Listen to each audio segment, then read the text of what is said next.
Hey guys, so unless you live under a rock, I'm sure you heard about the massacre that happened earlier this week in Las Vegas, Nevada. 58 people lost their lives. Almost 600 people were wounded in like 10 minutes time. It's really sad. It's really sad for a few different reasons. One, those people were at a concert, just trying to enjoy their time, just trying to unwind, just trying to have a good time, and then that happened. That's sad.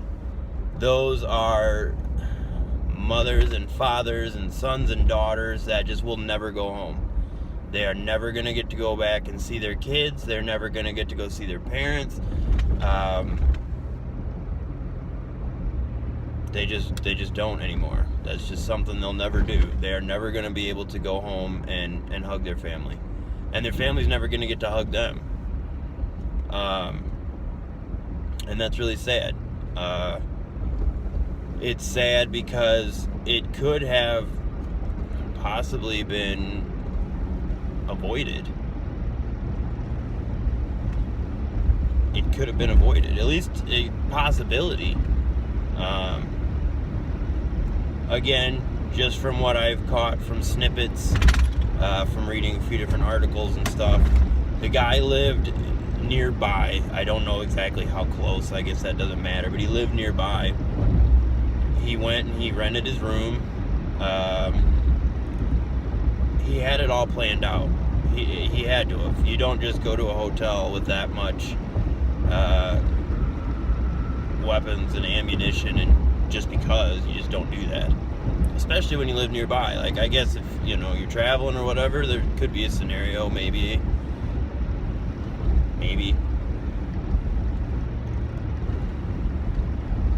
What I don't understand, I guess, is why.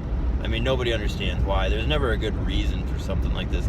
This is the biggest mass shooting in the history of the United States. The biggest in the whole history of our country. Is the biggest one.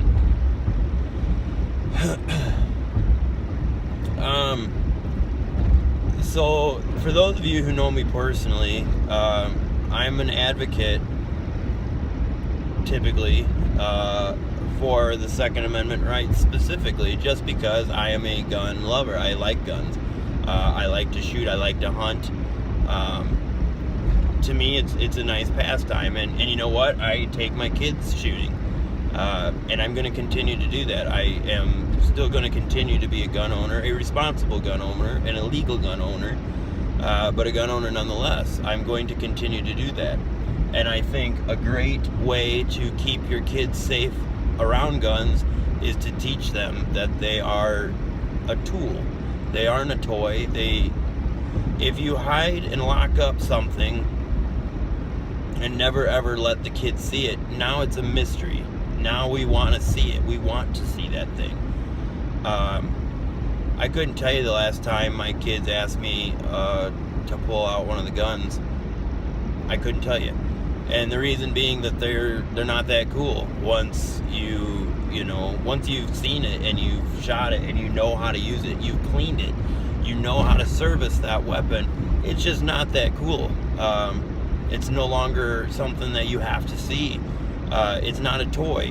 It's known in my house that they aren't toys. It's no more a toy than a screwdriver or a hammer or a pair of pliers. It's just a tool that you use for whatever you're doing, whether it be hunting or just target practice, whatever you're doing. It's a tool. It's just not a thing. So I'm not going to stop teaching my children responsibilities that go along with gun ownership, because that's, in my opinion, I'm not an expert on the matter, but in my opinion, that's when accidents happen. When people don't know what they're doing, they're not trained, they don't understand how it works, that's when misfires happen. That's when you think the gun's empty, but it's not. Obviously, my 2 little ones don't know how to clear. They're just not old enough to know that. My 11-year-old sure as hell does. He knows how to clear it. He knows how to make sure it's empty. He knows, all of that. And that's fantastic. I'm very proud of that. But where I was going with this is I am a gun owner. I'm happy to be a gun owner. I'm proud to be a gun owner. And I will admit we need to change something. The regulations regarding this are insanely lenient. Australia had a giant shooting in 1996, and the powers that be in Australia hurried up and they pushed through some pretty tough gun regulations. They have not had a mass shooting since. So don't tell me it doesn't work. I'm not saying take away everybody's guns. I'm not saying that the scary looking ones need to be banned. I'm not saying that a 30-round magazine needs to go away. I'm not saying any of that. I'm not. I'm not doing that. I'm not saying that. I'm not endorsing that idea. I don't think that is the answer. I think, in my opinion, again, I'm not an expert. In my opinion, we need tougher background checks. We need evaluations to make sure you're not going to go hurt yourself with it or hurt somebody else. We need that. That's been needed for a long time, and I'm not so naive as to think that these shootings and these massacres are a new thing. I'm not. I know they're not. They're just front and center now because everybody has a phone in their pocket with a camera or a camera. You can put this puppy on the internet in a matter of seconds and the world can see what's happening, which is great. That is forcing people to be more honest. It's forcing people to be more honest about these issues.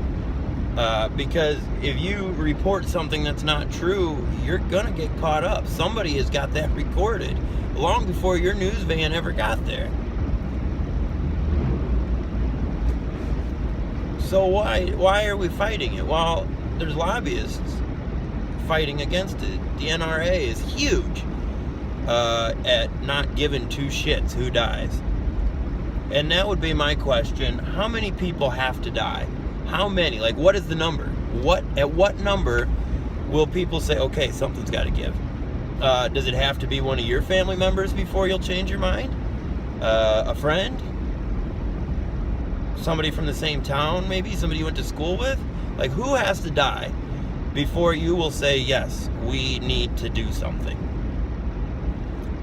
But that's not even enough. Saying, yes, we need to do something isn't enough. The only way the normal person like me or you is going to be heard is in the voting booth. That's it. That's the only place you're ever going to be heard.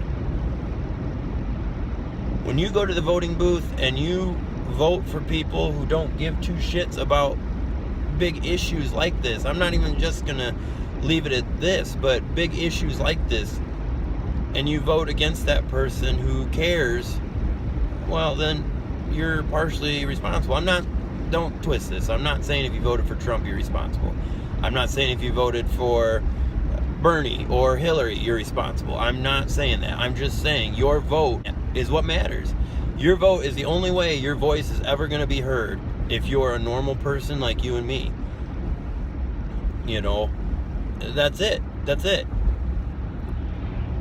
I don't understand why this is a thing that we can't just come together and be like, yeah, this is fucked up. I shouldn't say that. I do know why. I do know why we can't come together and say this is a problem, because up until about 3 days ago, I wouldn't admit it. So I get it.